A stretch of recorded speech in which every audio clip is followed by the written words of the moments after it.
This makeup looks crazy in this lighting. Okay.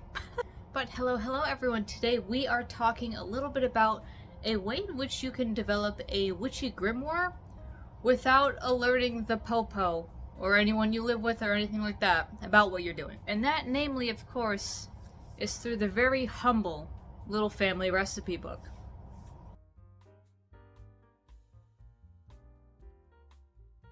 So obviously, as kitchen witches, when we go to the cookbook section or the witch section of Barnes & Noble, and we're looking for cookbooks that are more magical minded, they're just not the most discreet books. Some examples is like The Witch's Feast, which for all intents and purposes is a beautiful book and has wonderful tips and information inside. Like, for instance, they give you some really cool ideas for like a feast of the winter solstice. They give you all kinds of interesting planetary correspondences. They do all kinds of, interesting writings about like the table as a sacred space, right? The feasting table as your altar, and all this kind of really awesome stuff.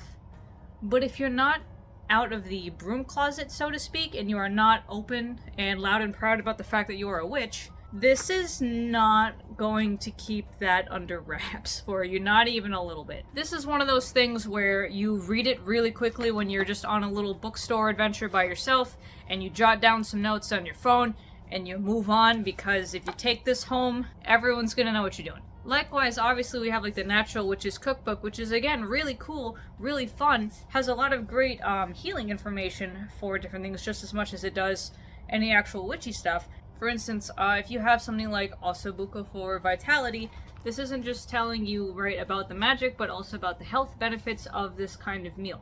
That's great and all, but again, not the most discreet thing to be carrying around, right? And another problem I find with books like these is that while they are really cool and they have a lot of great tips, I don't think I've ever actually made a recipe out of either of these, because for some reason the recipes within books like these are so outrageously involved that they just become inaccessible to the average witch, which is incredible, because one of the things about witchcraft is that you're supposed to use what you got, and not a lot of people have these very specific types of mushrooms on hand. Who out here is making burrata panzanella with lemon balm vinaigrette, summer corn risotto with basil and olives, roasted beetroot with labneh, sumac, and crispy shallots, and baked peaches with buttermilk gelato?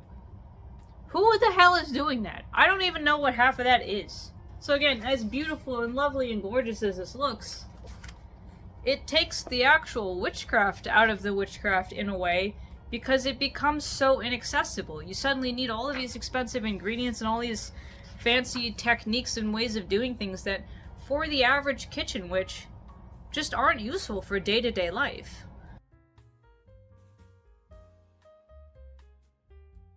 And that's why, personally, when it comes to actually having my own kind of grimoire, literally the easiest thing you could ever have is the kind of recipe book that is just a nice empty page. Here's one of my recipes for, what is this? Blueberry platsuk, which is actually a Ukrainian recipe that I got from my boyfriend's family. I make this for his birthday every year because it's just such a good Ukrainian-style blueberry pie. But, as you can see, this was given to me on a piece of paper. I write it down in here so I keep it forever in a safe place, so I'm not losing it or nothing. But with a book like this that you can fill in yourself, not only is it completely inconspicuous, our family recipes, there's nothing exactly witchy or fancy about that, but you can write whatever you want in here, right? You can absolutely write your own code so that if someone were to open it, they wouldn't be able to tell that this is a more magic thing.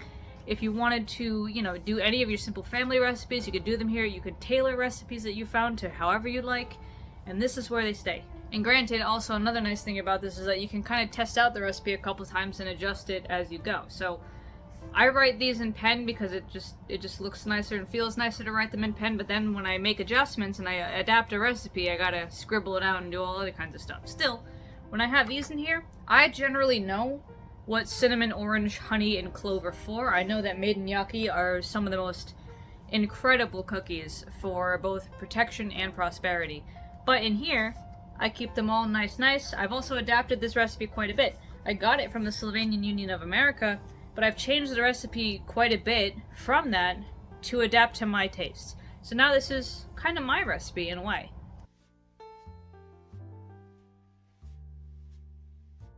Another great thing that you might do is use recipe sheets and put them in a binder, which is also a fantastic choice. And actually, if you go check out my shop page, you can find a downloadable recipe card that you can purchase for a couple dollars, and you can, make as many copies as you'd like, and you can adapt them, you can write in new stuff in them, you can save them, do whatever you'd like. There's also a print version for a couple dollars as well that you can download right away. With recipe sheets especially, and binders, rather than this, I've actually already kind of run out of space in some of my, in my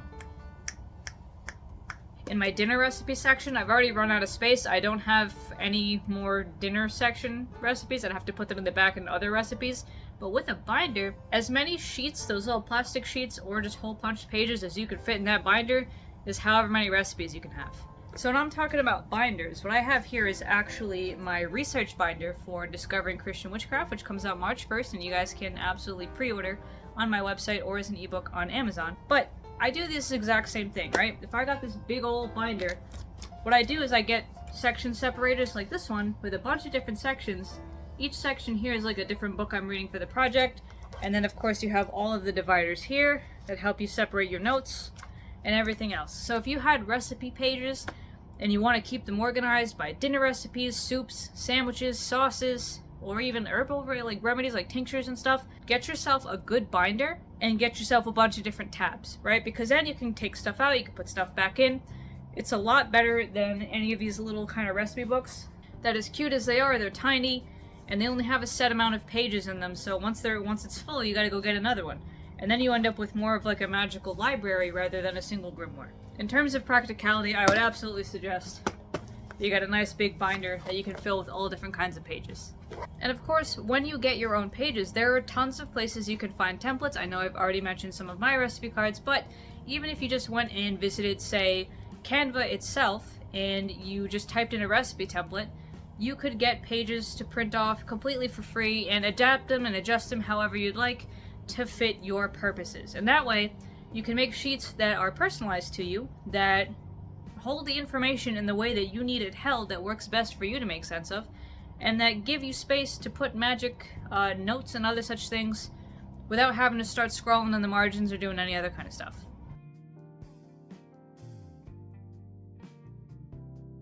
However, if even that idea still scares you and you're afraid that someone's going to come into your space or your kitchen or your room or dorm or whatever and pick up your recipe book and see a bunch of magical stuff inside, this is where you honestly might want to start singling out resources that are special to you in some way.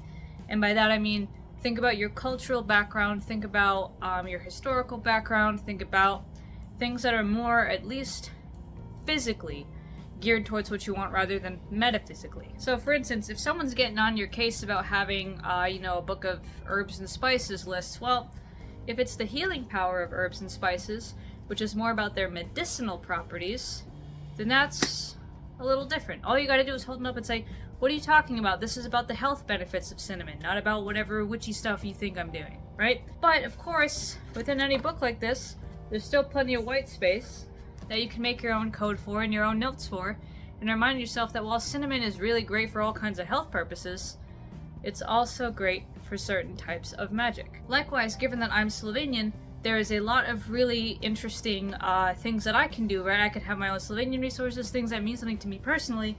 For instance, like these Slovenian books about potica and also bread, or kruh in Slovenian. These books are things that are culturally relevant, and I can start pulling out a little bit more specifically Slovenian folk magic by looking at what recipes are used here, what kind of stuff is used in traditional foods, and remembering my own associations with those things to invite magic into a cultural piece. And that way, you can start building a little library of food books that hide a lot of magic in plain sight, that even if people pop these open, they'd probably be learning more about the history of Slovenia and the area rather than anything about magic. That's how you keep it hidden. So with all this said, I do hope this gives you guys some ideas about ways in which you can actually create some kind of grimoire or kitchen witch tool without needing to blow your whole cover. Because that's part of the point of kitchen witchcraft, right? Is that it is so easy to do undercover. So with all that said, keep these tips in mind and start creating your own magical grimoires right at home and right under everyone's nose. I will see you guys next time for our herb of the month for November, and I wish you guys a great rest of your week. See ya!